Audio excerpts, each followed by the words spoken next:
साथियों, वंदे मातरम।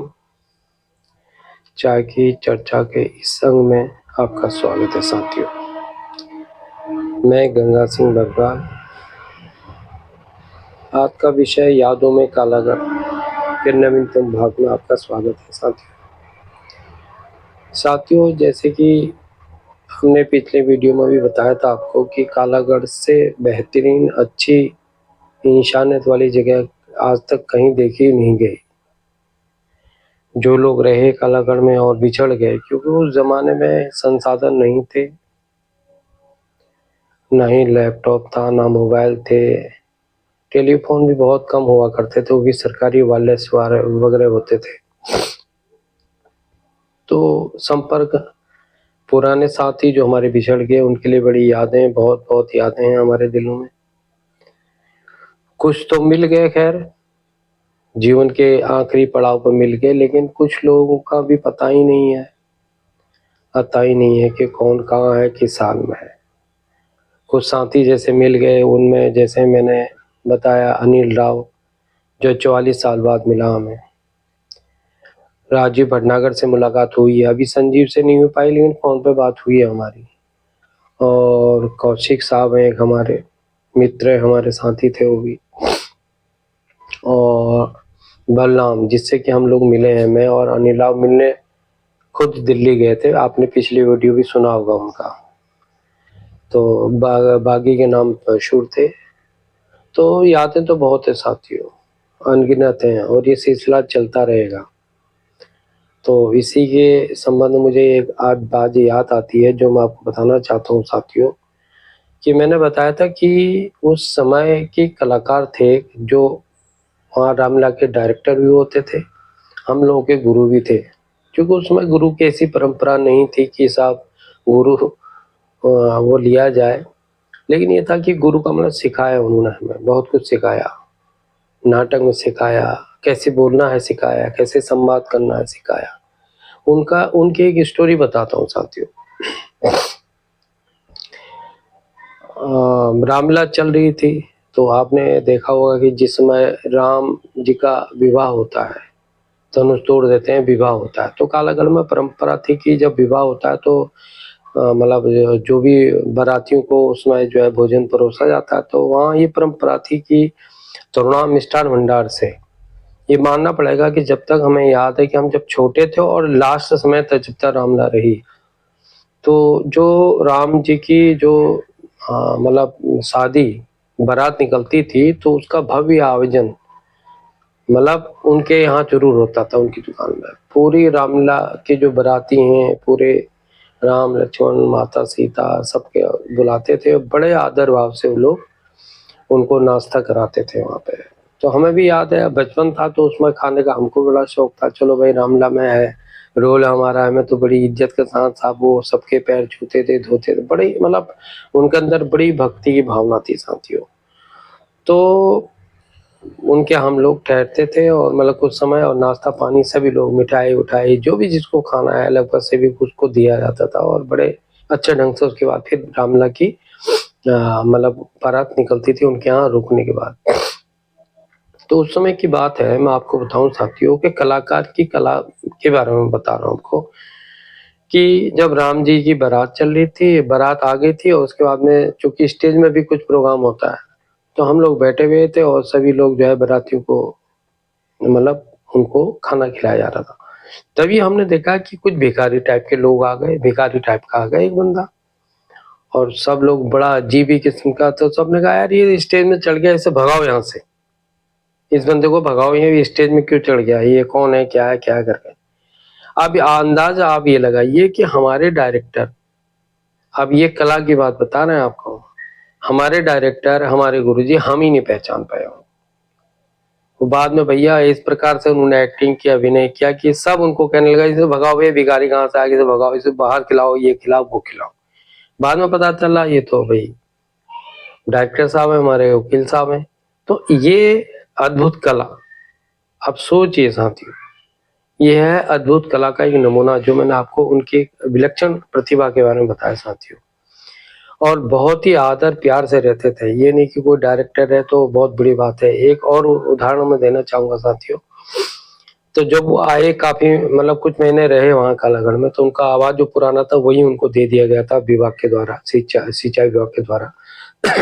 तो जब प्रोग्राम बोले यार चलो आज घूमने चलते हैं, इस साइड मतलब वो डैम चलते हैं, तो हम लोग पैदल ही चल दिए साहब। सब जो हमारे कलाकार और साथी थे सभी लोग डैम की तरफ चले गए। चलो डैम जब गए तो साहब वही होता है कि जब उनको तो सभी लोग जानते थे, वहाँ नौकरी की है उन्होंने, फिर डायरेक्टर है, उनको कौन नहीं जानेगा।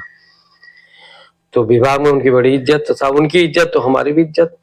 तो जैसे तो हमसे कहते थे वो सब, जैसे संजीव था हमारा, वो लक्ष्मण का रोल करता था, मैंने उसमें सीता के किया, बाद में फिर मैंने भी लक्ष्मण का रोल किया था, जो कि भटनागर परिवार चले गया था कालागढ़ छोड़ के, बीच में वो शिफ्ट हो गए थे देहरादून। तो फिर लेकिन वो फिर बोले भाई चलो ऐसा करो कि जब वहाँ बैठे तो गुरुजी बोले भाई अपना अपना संवाद सुनाओ। तो सब शुरू हो जाते थे, कोई राम का संवाद सुना रहा है, कोई लक्ष्मण का सुना रहा है, कोई किसी उसका सुना रहा है, क्या बोलते हैं उसको, मेघनाथ का सुना रहा है। तो बड़ा मजा आता था। ये लोग जो स्टाफ के लोगों ने बहुत इज्जत करते, चाय कोई पिलाता था, अरे भाई इनके लिए समोसे लेके आओ, अरे भाई इनके लिए क्या आओ। फिर घुमाते थे हमें, जैसे डैम के अंदर पावर हाउस को कैसे घूमना है कैसे, तो उसके लिए स्पेशल गाइड हमारे साथ जाते थे। तो हमें समझाते थे देखो यहाँ से बिजली बनती है, यहाँ पे स्टोर होती है, यहाँ से वितरण होता है, यहाँ से इस प्रकार से बिजली बनती है। वो जो बिजली के पंख जिससे घर्षण होता था, मतलब जिसे क्या बोलते हैं उसको याद नहीं आ रहा है, जिससे कि घर्षण होके बिजली पैदा की जाती थी, मतलब वो दृश्य हमने, उसमें कांच की दीवार थी बाहर और अंदर कैसे होता करके वो हमने देखा पावर हाउस में। उसके बाद जैसे नीचे एक था जैसे भूकंप वेधशाला, वहां भी गए हम लोग भूकंप वेधशाला के अंदर। फिर वही के साहब जो वहाँ का इंचार्ज था वकील गुरुजी मिले, तो उन्होंने कहा अरे भाई आओ बच्चों बच्चों बैठो, बड़ी इज्जत के साथ उन्होंने भी जो सेवा पानी होती है वो की हमसे, और गुरुजी ने कहा बेटा शुरू हो जाओ यहाँ भी तुम। तो वहां भी हम लोग संवाद के लिए शुरू हो गए। तो ये गुरुजी के साथ जो पल बीता हमारा, और जो हमारे साथी कलाकारों के साथ साथियों, अद्भुत है साथियों, और हमेशा जैन में रहेगा हमारे। तो इस प्रकार से हम लोगों ने जो है मतलब कई साल तक रामलीला करी। और उसके बाद जो भटनागर जो साथी हमारे संजीव राज जी चले गए, तो उनके मामा जी फिर वहां से कई साल उन्होंने कालागढ़ में आके राम का रोल किया। और लोग तो नहीं, लेकिन वो लोग आए। तो इसी के परिप्रेक्ष्य में मैं आपको एक बार और बता रहा था पिछली घटनाओं में, लेकिन वो जिक्र पूरा नहीं हो पाया। जो कुलदीप मामा जी के बारे में जिक्र किया मैंने, राजीव भटनागर के संजीव के थे, तो इकलौते मामा थे वो। तो हमसे बेहद प्यार करते थे, सभी से करते थे विशेष। तो जब कालागढ़ आते थे तो मुझे याद है कि वो जब नाश्ता वास्ता हमें खिलाते थे, मिठाई उठाई खाओ गंगा जितना। तो उन्होंने मुझे एक बात कही, उनके जो परम मित्र थे राजेंद्र प्रसाद शर्मा जी, वो भी छोटे मोटे रोल करते थे, कभी राजा कभी वो जनक के बन जाते थे, या कभी छोटे मोटे रोल करते थे। तो उन्होंने कहा था, जो आज भी हम उसका सम्मान करते हैं इस प्रकार से, उन्होंने कहा था गंगा ऐसा है, हमारे जाने के बाद जैसे तुम हमारी इज्जत करते हो, जैसे तुम हमें सम्मान देते हो, इसी प्रकार से इनको भी देना, मतलब इनको भी। तो वो मामा का दर्जा जो बचपन में उनकी वजह से, वो तो कुलदीप मामा जी तो खैर अब नहीं रहे इस दुनिया में, ईश्वर उनको उनकी आत्मा को शांति प्रदान करे जहाँ भी हो, कहाँ जहाँ भी होंगे और सुन रहे होंगे। कोई दुनिया में ऐसा नहीं है कि अदृश्य हो गए, तो ऐसा नहीं है, कहीं ना कहीं उनकी जो है, तो अगर आत्मा सुननी भी तो बड़ी। तो उन्होंने हमसे ये कहा था कि हमारे तरह सम्मान इनका करना। तो वो दिन है और आज का दिन है हमारा। बहुत लोग तो चले गए, मामा जी भी स्वर्ग चले गए, लेकिन वो रिश्ता जो उन्होंने बना कर दिया वो आज भी बरकरार है। राजेंद्र प्रसाद शर्मा जिसे हम मामा जी बोलते हैं, आज भी पूरे परिवार बच्चे उनको वही आदर सम्मान देते हैं। कोई भी छोटा बड़ा प्रोग्राम उनके घर में है, हमारे घर में, तो हम लोग एक दूसरे का उसी प्रकार से आदर सम्मान करते हैं। लोग सोचते हैं हाँ भाई ये इनका भांजा ही होगा। तो ये है, ये प्यार मोहब्बत की बातें हैं, बचपन की यादें हैं, जो कि मतलब मैं चाहता हूँ शेयर करना आपके साथ। इसलिए मैं वीडियो, मैंने ये सोचा विचारा, मैंने कहा भाई अब कब, क्योंकि हर कोई तो फेसबुक नहीं देख सकता है हमेशा के लिए, और वो बातें इतनी हो भी नहीं सकती। इसीलिए मैंने यूट्यूब चैनल में अपना मैंने एक प्रोग्राम रखा है यादों में कालागढ़ के नाम से, और मैं चाहता हूँ कि जब भी है कुछ ना कुछ शेयर आपके साथ किया जाए साथियों। तो कुछ घटनाएं मैंने आपको बताई। हाँ, एक घटना और बताना चाहता हूँ, समय भी हो रहा है। हमारे जब रामला में एक हारमोनियम बजाते थे देवेंद्र सिंह भदौला, वो डैनी की तरह रहते थे, मतलब उनके नेपाली थोड़ा वैसा उनका डैनी जैसा चेहरा है और आज भी है, और वो बिल्कुल बाल वैसे ही रखते थे, हम उनको डैनी ही करके बुलाते थे। और बेहतरीन कलाकार थे, मधुर आवाज थी उनकी, हारमोनियम के साथ उनका मतलब जबरदस्त, वो था, मतलब कहना चाहिए कंट्रोल। और रामलीला में वो व्यास का रोल करते थे, रामलीला में पूरी व्यास कई सालों तो उन्होंने किया है। तो 44-45 साल के बाद जब हम अभी बीच में देहरादून गए अनिल राव के विदाई प्रोग्राम में, क्योंकि वो रिटायर हुए थे, तो वहाँ मुलाकात हुई और बहुत अच्छा लगा। उसकी फोटो मैं अगली बार ढूंढूंगा, कहीं मिल गई तो आपके साथ शेयर करूंगा। और अगर पुरानी फोटो कुछ मिल गई है मेरे को, जैसे साधना दीदी आई थी, और मेरे ख्याल से पट्टू भाई थे, एक पट्टू भाई है, वो आज भी कालागढ़ में है, हम पट्टू भाई बोलते थे, ऐसे अशोक कुमार शर्मा है उनका नाम। तो उनकी भी फोटो हमारे साथ है, तो अगर मेरे को मिलती है तो नेक्स्ट वीडियो में आपके साथ जरूर उसको दिखाऊंगा साथियों।